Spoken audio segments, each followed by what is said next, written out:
Hello everyone, स्वागत है आपका आपके अपने YouTube channel computer education by Poonam. और जैसे आप देख रहे हैं एक्सेल शीट आपको दिखाई दे रही है और यहाँ पर एक्सेल शीट में आपको मैं सिखाने वाली हूँ आज मार्कशीट बनाना, किस तरीके से मार्कशीट बनाई जाती हैं और भी बहुत सारी चीज़ें जो कि बिल्कुल जीरो लेवल से हैं। यहाँ पर कि सेल क्या होता है, रो क्या होता है, कॉलम्स क्या होता है, किस चीज़ को रो कॉलम कहा जाता है, कैसे फॉर्मेटिंग स्टाइल लगाई जाती है, आप अपनी शीट पर कैसे उसको बना सकते हैं। ये सभी जो इन्फॉर्मेशन यहाँ पर जो शीट आपको दिखाई दे रही है, शीट में आप यहाँ पे कैसे फॉर्मेटिंग स्टाइल लगा सकते हैं, किस तरीके से यहाँ पे फॉर्मेटिंग यूज करके आप एक फॉर्मूलाज जो होते हैं आपके कि वो एक्सेल के जो फॉर्मूलाज जो भी हम मार्कशीट बनाते हैं, फिर वो चाहे आपका सम फॉर्मूला हो या टोटल करने का फॉर्मूला हो, परसेंटेज निकालने का हो, डिवीजन और यहाँ पे स्टेटस और या फिर आपका ग्रेड निकालने का, वो सब कंप्लीट यहाँ पे आपको बताया जाएगा कि किस प्रकार से आप किस तरीके से आप यहाँ से पूरी मार्कशीट का कंप्लीट तैयार कर सकते हैं। और वो एडवांस लेवल तक आपको सिखाई जाएंगी। आपको आसान तरीका शॉर्ट ट्रिक भी यहाँ पे सिखाई जाएंगी, किस तरीके से आप शॉर्ट ट्रिक से आसानी से एक बेहतर वे में आप परफॉर्म कर सकते हैं और अपने एक्सेल में अपने आप को मजबूत बना सकते हैं। तो इसी चीज़ों को ध्यान में रखते हुए ये वीडियो बनाई जा रही है। आई होप ये वीडियो आप सभी के लिए हेल्पफुल रहेगी और आप सभी बेहतर तैयारी अपनी कर पाएंगे और एक एक्सेल में एक बहुत अच्छा परफॉर्म आप कर पाएंगे। कहीं ना कहीं आपकी वो जो प्रॉब्लम्स है आपके एक्सेल में वो सारी दूर होने वाली है। तो आप बिना स्किप करे हुए वीडियो को पूरा देखें ताकि आपको यहाँ पर ये जो मैं शॉर्ट तरीका बता रही हूँ आपको किस तरीके से आपको इसको फॉलो करना है, वो सब चीज़ें हम यहाँ पे देखें। तो चैनल को सब्सक्राइब जरूर कर लें ताकि नोटिफिकेशन समय से आपको मिल पाए और जो जुड़े हुए हैं हमारे साथ पहले से वो भी जुड़े रहें। ठीक है, चलिए फिर स्टार्ट कर लेते हैं ये सेशन। सबसे पहले अगर मैं बात करूँ, यहाँ पे एक्सेल को हमने ओपन किया है, एक्सेल शीट को, और यहाँ पर अगर मैं एक खाने पर क्लिक करती हूँ, ये एक खाना आपको दिखाई दे रहा है, यहाँ पे क्लिक हो रहा है, इस एक खाने को बोला जाता है सेल। तो आप ये ध्यान रखेंगे क्या कहा जाता है, इसको सेल कहा जाता है। और अगर मैं यहाँ पर एक लाइन की बात करूँ, पूरी एक लाइन को मैं सिलेक्ट कर लूँ तो उस एक लाइन को हम कहते हैं यहाँ पर रो। ठीक है, लाइन को क्या कहा जाता है, रो कहा जाता है। और अगर सेल के ग्रुप को आप इस तरीके से सिलेक्ट करते हो तो ये कहा जाएगा आपका कॉलम, इसको हम बोलते हैं कॉलम। नेक्स्ट आपके सामने यहाँ पर अगर हम बात करें, ये ऊपर की साइड एक लाइन आपको दिखाई दे रही है जहाँ पर मैंने कर्सर अभी रखा है ऊपर की साइड, इसे हम बोलते हैं फॉर्मूला बार, क्योंकि हम जो भी फॉर्मूला यूज करते हैं वो यहाँ पर आपके सामने रिपीटेड होता है। तो ये आपका फॉर्मूला बार होता है। अब आप देख रहे होंगे कि मैंने यहाँ पर कहीं पे भी मैं कर्सर रख रही हूँ और यहाँ पे आप देख रहे हैं अभी मैंने इस सेल को सिलेक्ट किया है और यहाँ आप देख सकते हैं स्टार्टिंग में आपके सामने यहाँ पे ऊपर की साइड आपको दिखाई दे रहा है G4। G4 का मतलब है यहाँ पे इस चीज़ को हम क्या बोलते हैं, एड्रेस बॉक्स या फिर नेम बॉक्स भी हम कह सकते हैं, क्योंकि ये आपको बताता है कि आप फिलहाल किस सेल में हैं एंड कौन सी रो में आप हैं। अभी ये अगर मैं बात करूँ, इस सेल का जो नंबर है, इस कॉलम का जो नंबर है वो G है, और अगर मैं बात करूँ यहाँ पर ये जो कर्सर है, इस रो का जो नंबर है वो कितना है, 4 है। तो यहाँ पर अगर हम बात करें तो इसके अकॉर्डिंग ये बता रहा है यहाँ पे कि आपका यहाँ पे जो ये अगर मैं बात करूँ यहाँ पे जो हमने लिखा है वर्णिका जो नाम आपके सामने दिखाई दे रहा है, यहाँ पे ये 4 नंबर पे है और ये जो ग्रुप है आपका यानी कि जो आपका कॉलम है, इस कॉलम का नंबर G है। तो यहाँ पे नेम बॉक्स या फिर एड्रेस बॉक्स आप इसको बोल सकते हैं, क्योंकि ये आपको एड्रेस बताता है, लोकेशन बताता है कि आप कहाँ पर आपका कर्सर रखा हुआ है।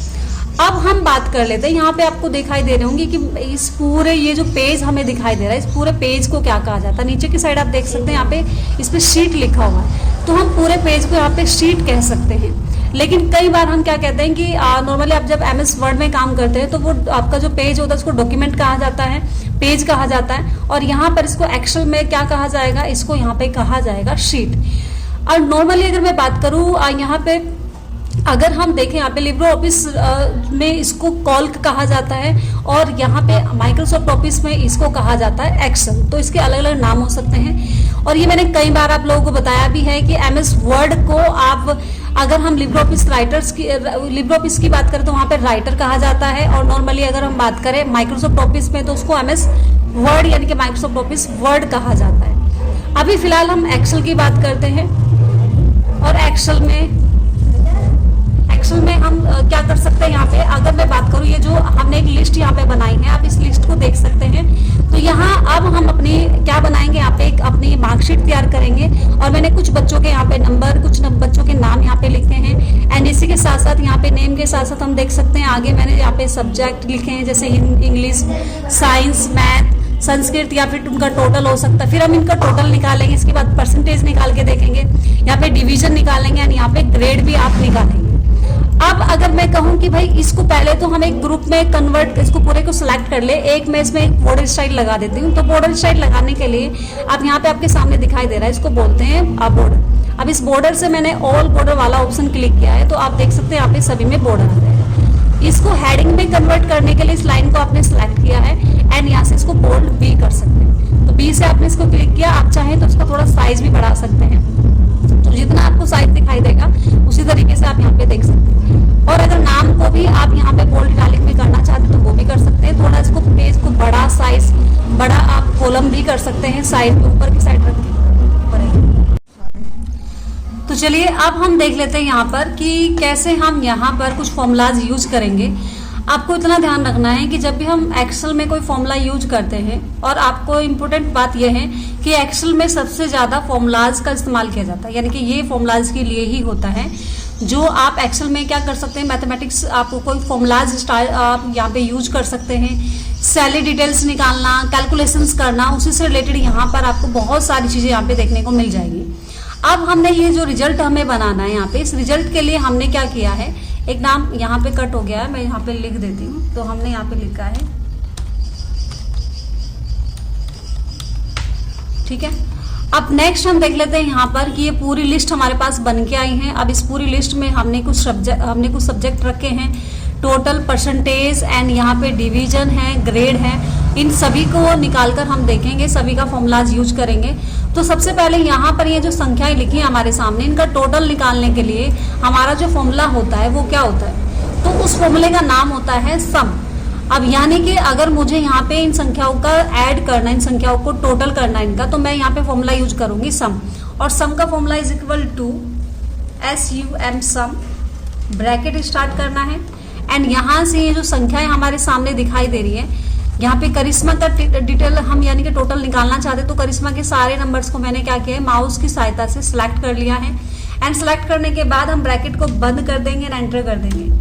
तो आप देख सकते हैं यहाँ पे टोटल आराम से आपके सामने दिखाई दे रहा है। अब ये टोटल किसका निकल के आया, यहाँ पे करिश्मा का जो टोटल है, यानी कि उसके मार्क्स जितने भी उसके सब्जेक्ट्स में जितने मार्क्स आए हैं उसका टोटल यहाँ पे निकल के आया है। यहाँ पे 294 ये आपका यहाँ पे टोटल हमें देखने को मिल रहा है। अब अगर मुझे यहाँ पर फॉर्मूला यूज करना है परसेंटेज का, तो परसेंटेज का फॉर्मूला यूज करने के लिए हमें क्या करना है, यहाँ पे टोटल के बेस पर आपकी परसेंटेज निकल सकती है या फिर एवरेज का फॉर्मूला यूज भी कर सकते हैं आप। तो सबसे पहले मैं बात कर लेती हूँ, यहाँ पे नॉर्मली फॉर्मूला जो हमने स्टार्ट किया है इज इक्वल टू लगाना है हमें। और सबसे पहले हम क्या कर लेंगे, यहाँ पे इज इक्वल टू लगाने के बाद ये जो टोटल हमारे सामने आया, इस टोटल को हम क्लिक कर देंगे।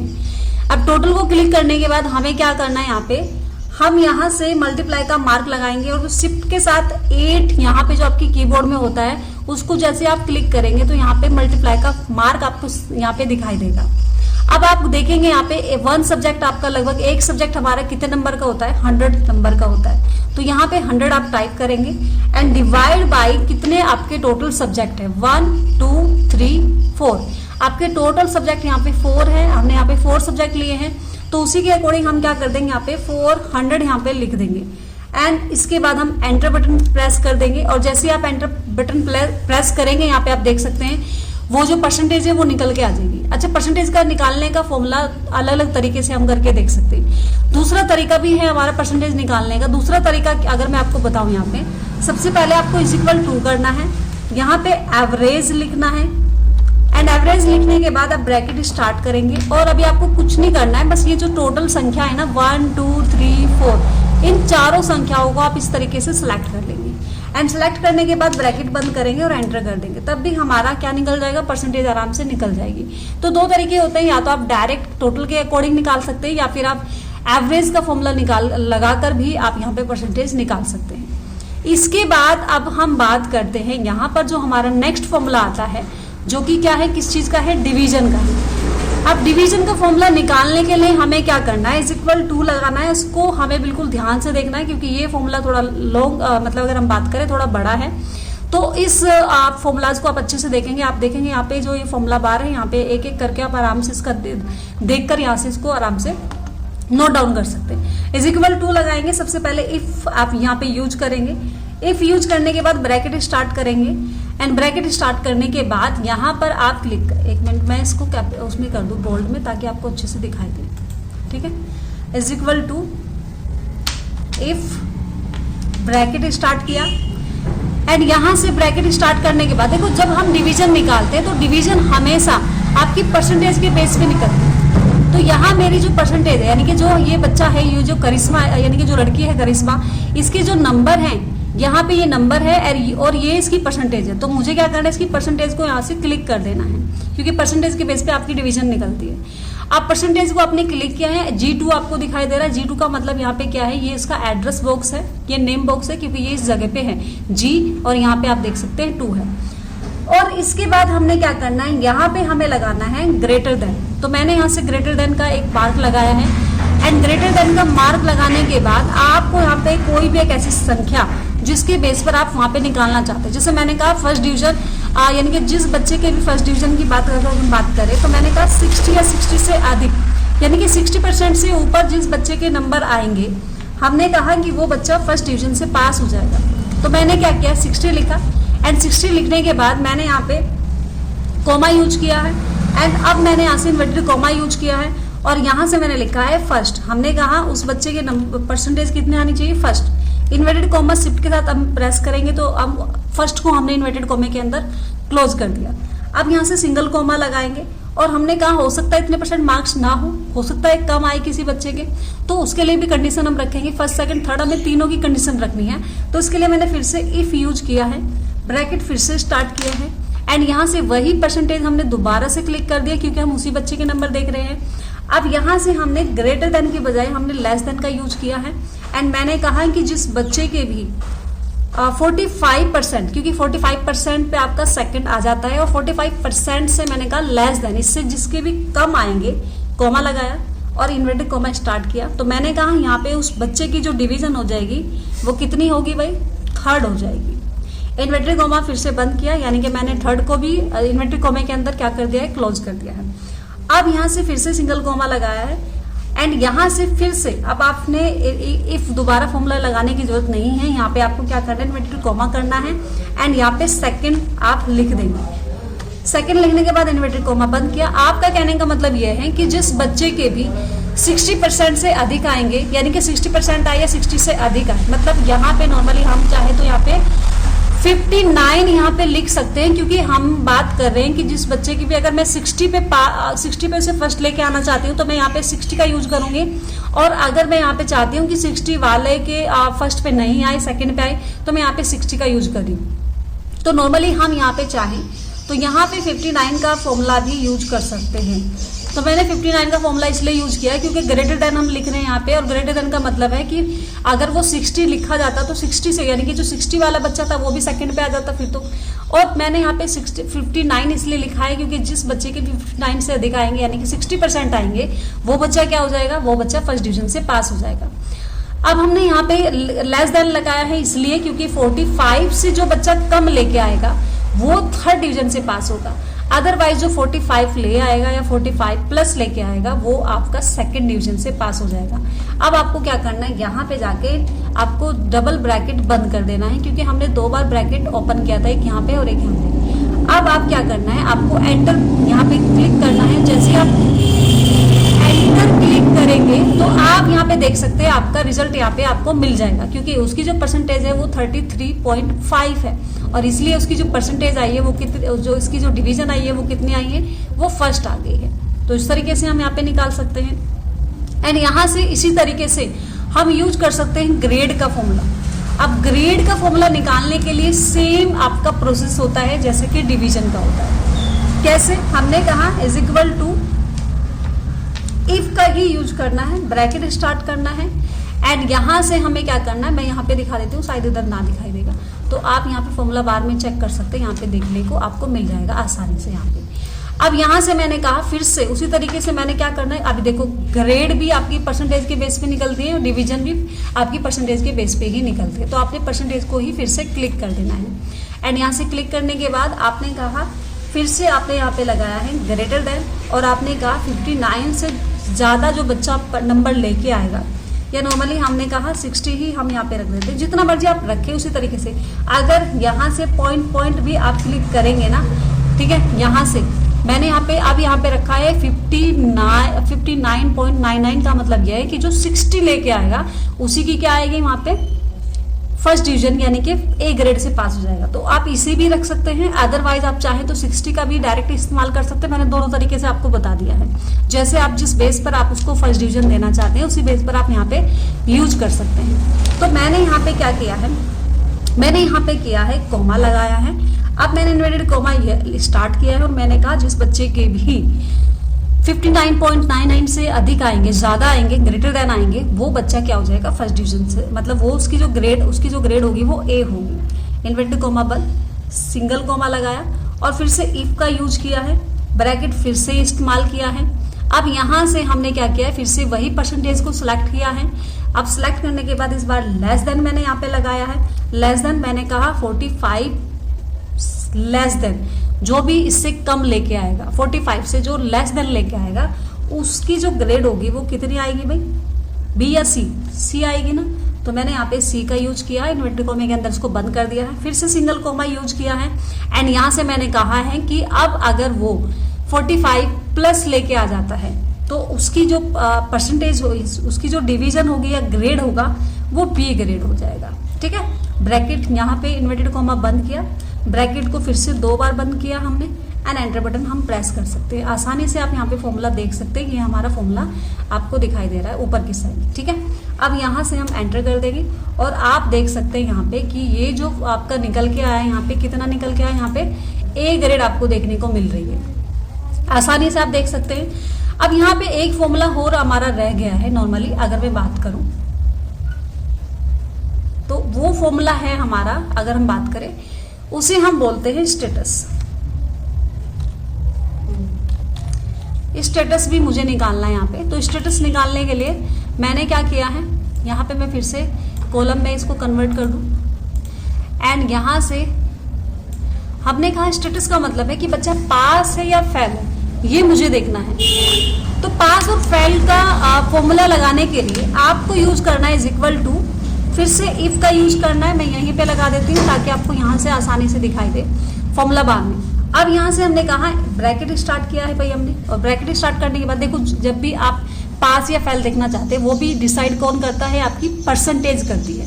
तो हमने क्या किया, फिर से परसेंटेज की संख्या को ही सिलेक्ट किया है और इस बार मैंने लेस देन का यूज किया है और मैंने कहा है कि जिस बच्चे की भी, देखो अगर हम बात करें मिनिमम मार्क्स कितने होने चाहिए, कितने परसेंट होने चाहिए पासिंग के लिए, 33% आपके होने चाहिए। तो मैंने क्या किया यहाँ पे 33% यहाँ पे यूज किया है, कोमा लगाया और मैंने कहा कि जिस बच्चे के भी 33 से कम लेके आएंगे, जो भी 33 से कम लेके आएंगे उसका यहाँ पे जो डिवीजन, वो जो पास हो गया फेल हो गया, तो हमने कहा वो क्या हो जाएगा, फेल हो जाएगा। फेल का मतलब ये है कि जिसके भी यहाँ पे अगर हम बात करें 33% से कम आएगा, लेस देन आएगा, वो फेल हो जाएगा। एंड यहाँ पे कोमा लगाया और अब हमने कहा इन्वर्टेड कोमा यूज किया हमने और हमने कहा कि जो भी 33% ले आएगा वो बच्चा क्या हो जाएगा, पास हो जाएगा। इन्वर्टेड कोमा बंद, ब्रैकेट को बंद करेंगे एंड आप यहाँ पे फॉर्मूला पूरा देख सकते हैं, ये आपके सामने यहाँ पे दिखाई देगा। एंटर कर देंगे तो हमारा फॉर्मूला पूरा निकल के आ जाएगा। तो आई होप ये आपने देख लिया होगा और अच्छे से आपने कर भी लिया होगा। अब इसका शॉर्टकट तरीका क्या होता है, शॉर्टकट तरीका ये है आपका यहाँ पे कि हमने क्या किया है यहाँ पे, अब ये जो मैंने एक बच्चे का टोटल निकाला है, अब इस एक बच्चे के टोटल के अकॉर्डिंग मुझे सभी बच्चों का टोटल निकालना है। तो आप यहाँ पे जब हम एक्सेल का यूज करें तो उसका मतलब हम शॉर्ट फॉर्मूलाज सीख रहे हैं। अब शॉर्ट फॉर्मूलाज का मतलब ये नहीं कि मैं एक एक बार यहाँ पे निकाल के देखूं, पहले आप प्रैक्टिस करें, बहुत अच्छे से प्रैक्टिस करें। अगर आपकी प्रैक्टिस हो गई, आपको सम का फॉर्मूला लगाना आ गया है, आपको परसेंटेज का लगाना आ गया है, डिवीजन का या ग्रेड और आपका स्टेटस, आपको सभी अच्छे से आ गया है, आप उसको प्रैक्टिस करें और जब आपको आ जाए तो उसके लिए आप शॉर्टकट तरीका भी आप यूज कर सकते हैं। शॉर्टकट तरीका क्या है, आपने अब इस टोटल पे आपने रखा कर्सर और यहाँ पे ये जो प्लस का मार्क आपको दिखाई दे रहा है बीच में मैंने यहाँ पे रखा है, इसे माउस की सहायता से ट्रैक करके नीचे की साइड आप खींच दें और जैसे आप खींच देंगे तो सभी का टोटल निकल जाएगा। ऐसे ही आप क्या कर सकते हैं, यहाँ पे कंप्लीट मैं यहाँ पे पूरा का पूरा यहाँ पे सिलेक्ट कर लूँ एंड मैं इसी के बेस पे यहाँ पे सबका आसानी से निकाल सकते हैं। तो एक साथ ही हम सभी का आराम से total percentage, division, grade, status सब एक साथ निकाल सकते हैं। तो ये हो गया आपका शॉर्ट तरीका। आई होप आपको सभी चीज़ें समझ आई होगी। मिलते हैं नेक्स्ट वीडियो में। Thanks for watching.